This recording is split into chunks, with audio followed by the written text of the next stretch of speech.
शंखचूड़ का असुर राज्य पर अभिषेक और उसके द्वारा देवों का अधिकार छीना जाना, देवों का ब्रह्मा जी की शरण में जाना, ब्रह्मा जी का उन्हें साथ लेकर विष्णु के पास जाना, विष्णु द्वारा शंखचूड़ के जन्म का रहस्य उद्घाटन करना और फिर सबका शिव के पास जाना और शिव सभा में उनकी झांकी करना तथा अपना अभिप्राय प्रकट करना।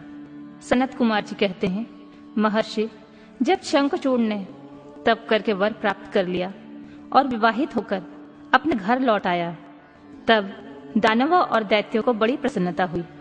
वे सभी तुरंत ही अपने लोकों से निकलकर अपने गुरु शुक्राचार्य को साथ लेकर दल बनाकर उनके निकट आए और विनय पूर्वक उन्हें प्रणाम करके अनेकों प्रकार से आदर प्रदर्शित करते हुए उसका स्तवन करने लगे। फिर उसे अपना तेजस्वी स्वामी मानकर अत्यंत प्रेम भाव से उसके पास ही खड़े हो गए। उधर दंभ कुमार शंखचूड़ ने भी अपने कुल गुरु शुक्राचार्य को आया हुआ देखकर बड़े आदर और भक्ति के साथ उन्हें साष्टांग प्रणाम किया। तदनंतर गुरु शुक्राचार्य ने समस्त असुरों के साथ सलाह करके उनकी सम्मति से शंखचूड़ को दानव और असुरों का अधिपति बना दिया। दंभ पुत्र शंखचूड़ प्रतापी एवं वीर तो था, उस समय असुर राज्य पर अभिषिक्त होने के कारण ही वह असुर राज विशेष रूप से शोभा पाने लगा।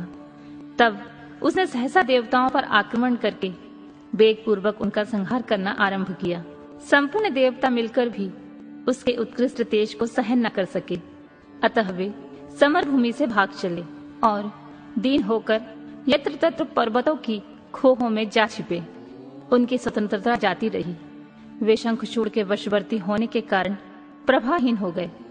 उधर शूरवीर प्रतापी दंभ कुमार दानवराज शंखचूड़ ने भी संपूर्ण लोकों को जीतकर देवताओं का सारा अधिकार छीन लिया। वह त्रिलोकी को अपने अधीन करके संपूर्ण लोकों पर शासन करने लगा और स्वयं इंद्र बनकर सारे यज्ञ भागों को भी हड़पने लगा तथा अपनी शक्ति से कुबेर, सोम, सूर्य, अग्नि, यम और वायु आदि के अधिकारों का भी पालन कराने लगा।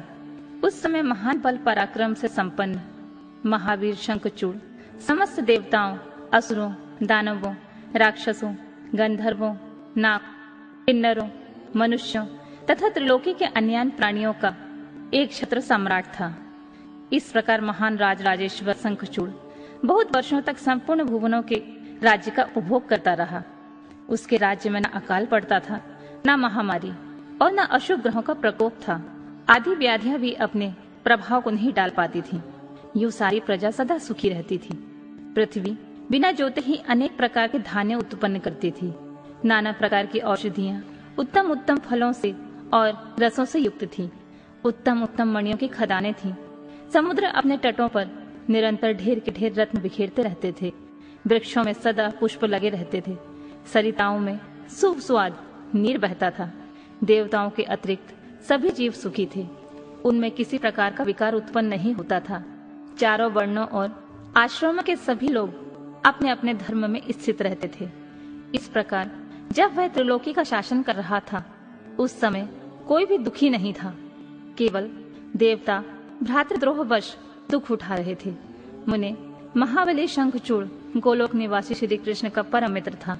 साधु स्वभाव वाला वह सदा श्री कृष्ण की भक्ति में निरत रहता था। पूर्व शापवश उसे दानव की योनि में जन्म लेना पड़ा था, परंतु दानव होने पर भी उसकी वृद्धि दानव की सी नहीं थी। प्रिय व्यास जी, तदनंतर जो पराजित होकर राज्य से हाथ धो बैठे थे, वे सभी सुरगुण तथा ऋषि परस्पर मंत्रणा करके ब्रह्मा जी की सभा को चले गए। वहां पहुंचकर उन्होंने ब्रह्मा जी का दर्शन किया और उनके चरणों में अभिवादन करके विशेष रूप से उनकी स्तुति की। फिर अकुलता पूर्वक अपना सारा वृतांत उन्हें कह सुनाया। तब ब्रह्मा उन सभी देवताओं तथा मुनियों को ढांढस बनाकर उन्हें साथ ले सब पुरुषों को सुख प्रदान करने वाले वैकुंठ लोक में चल पड़े। वहां पहुंचकर देवगणों सहित ब्रह्मा ने रमापति का दर्शन किया। उनके मस्तक पर किरीट सुशोभित था, कानों में कुंडल झलमला रहे थे और कंठ वनमाला से विभूषित थी। वे चतुर्भुज देव अपने चारों भुजाओं में शंख, चक्र, गदा और पद्म धारण किए हुए थे। श्री विग्रह पर पीताम्बर शोभा दे रहा था और सनंदन आदि सिद्ध उनकी सेवा में नियुक्त थे। ऐसे सर्वव्यापी विष्णु की झांकी करके ब्रह्मा आदि देवताओं तथा मुनीश्वर ने उन्हें प्रणाम किया और भक्ति पूर्वक हाथ जोड़कर उनकी स्तुति करने लगे। देवता बोले, सामर्थ्यशाली वैकुंठाधिपते, आप देवों के देव भी और लोकों के स्वामी हैं। आप त्रिलोकी के गुरु हैं। श्री हरे, हम सब आपके शरणापन्न हुए हैं। आप हमारी रक्षा कीजिए। अपनी महिमा से कभी युद्ध न होने वाले ऐश्वर्यशाली त्रिलोकेश, आप ही लोकों के पालक हैं। गोविंद, लक्ष्मी आप में निवास करती है और आप अपने भक्तों के प्राण स्वरूप हैं। आपको हमारा नमस्कार है। इस प्रकार स्तुति करके सभी देवता श्री हरि के आगे रो पड़े।